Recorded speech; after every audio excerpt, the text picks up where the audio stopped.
Today, I'm going to show you how to do a screen replacement in Photoshop.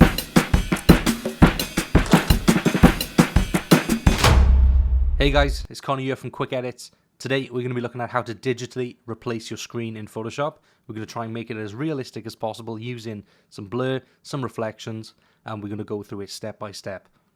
Okay then, so to start, this is the image we're going to be using for the replacement. Right now we got this generic background. Now I've already made what I want already on the phone, so I've made it to pretty much around the same size of what a phone would be. Right now we got a 1080 by 1920, so pretty much a vertical HD TV.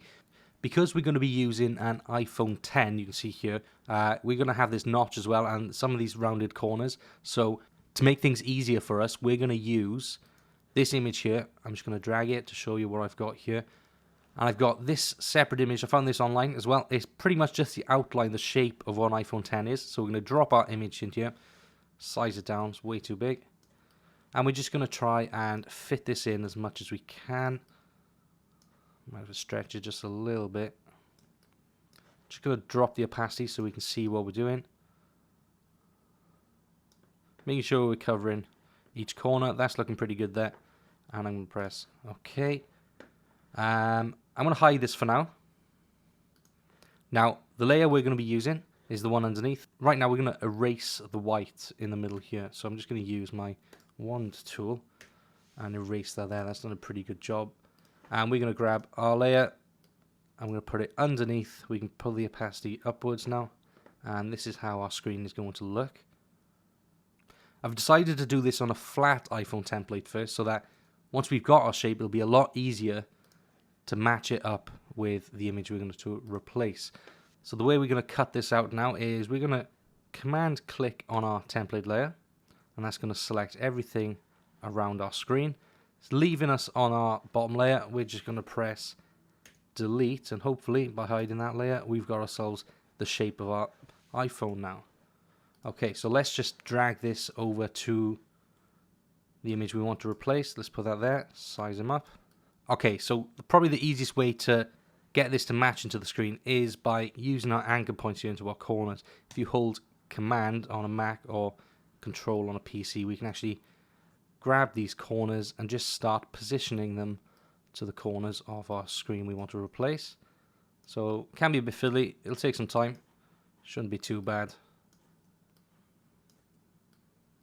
Just keep manipulating it. Just going to drop the opacity so we can see, and we'll zoom in a little bit. There we go. Right now I'm just trying to line up the notch on top and the corners of the screen. Let's do the bottom. Okay, starting to get there. Just a couple more refinements. Let's bring our opacity back up so we can see.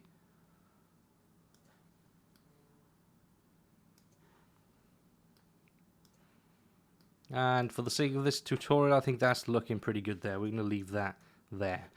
For now, we're just going to accept that, and we're going to hide it. As you can see, we've got a thumb in the way of our replacement screen. So we need to isolate this thumb so that we can bring it on top of the screen that we want, just above there. So to do that, I'm just going to click on our bottom layer, and I'm going to select P for our pen tool, and make sure we're set to shape. Make sure we're set to path. We don't want it on shape, and then we're going to start using the pen tool to go around the thumb here.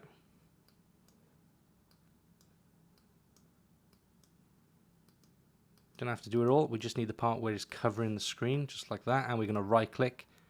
Make selection. Now you can see it's a little bit blurred, so I have set the feather radius to 5 pixels. I think that should be enough there. We're going to click OK. And once we've got that selected, I'm just going to press Command J with our selection, and that's just going to isolate our thumb. We're going to bring the thumb above our screen, and when we show our screen, we have a thumb above it. Brilliant. That's exactly what we needed. Now we've got our screen on top of our image. Now we need to start looking at it and thinking what we can do to start making it look a little bit more realistic. So to do that, the image underneath, the original screen that's on there, I wanna hide this with maybe a flat color, maybe a gray. So the easiest way for me to do this is, because we've got our screen on top, I'm just gonna Command click on the thumbnail there, and that's going to give us the selection. I'm going to hide it, and we're going to stay on our image underneath. I'm going to grab a brush. Just going to set this to maybe a mid white and black, perfect grey there, and then we're just going to paint over that. Now we're doing this so that we can use a certain blending option to make our colours pop a little bit more whilst it's on the screen. Let's just go through here. Let's go probably vivid. Yeah, vivid light, I think. Yeah, we're going to click that there, and I think that gives us a pretty good colour pop for the screen. Great stuff. Let's get our thumb back in place.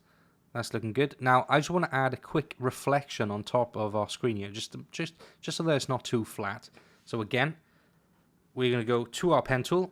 This time we are going to make a shape. Let's go back to shape, and I'm just going to eye out where I'd want a reflection to come through. So maybe something like that all the way around. I'm going to set our color back to white on this one, just like that.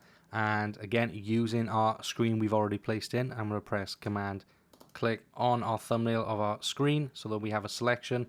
Make sure our shape has been rasterized, and we're going to go to select inverse so that we select everything around it and press delete, and that's going to leave us with the shape cut out onto our screen. We're going to use the opacity, bring that down so that we have quite a nice reflection going across the screen there. That's looking pretty good. That's the with, that's the without. So that's definitely adding some in there. Now, I'm happy with these two shapes, so I'm going to select them both, right click, and I'm going to merge the layers there. Now we've merged them, we just need to set it back to vivid light, just so we had before. That's looking good. The next thing I want to look at is the blur. You can see that the phone's outline's actually got a blur on the far end, so we need to replicate this on our screen as well. Right now it's too sharp.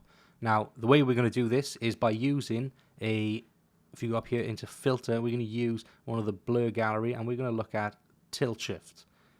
Once we've got tilt shift open, we can use this point here, and this is going to give pretty realistic lens blur using these lines. So from this line onwards where the blur starts, and then anything past this dotted line is pretty much always blurred. So we're just going to start manipulating this. So our corners of the screen starts being affected by the blur. And I think that's pretty good there. I'm just going to turn the blur up, maybe just slightly more. 39, let's have a look at that. That's going to update. You just see there that it's doing a pretty good job to replicate the blur that was on the screen already. So I'm happy with that. I'm going to click OK. And there we go, guys. We've managed to replace the screen in Photoshop. Looking pretty decent. Looks pretty realistic. I'm pleased with it, and I hope this technique works with you guys as well. As always, thank you very much for watching this video. I really hope you enjoyed it. Please drop a like and let me know down in the comments what you'd like to see next, and I'll see you in the next video. Bye.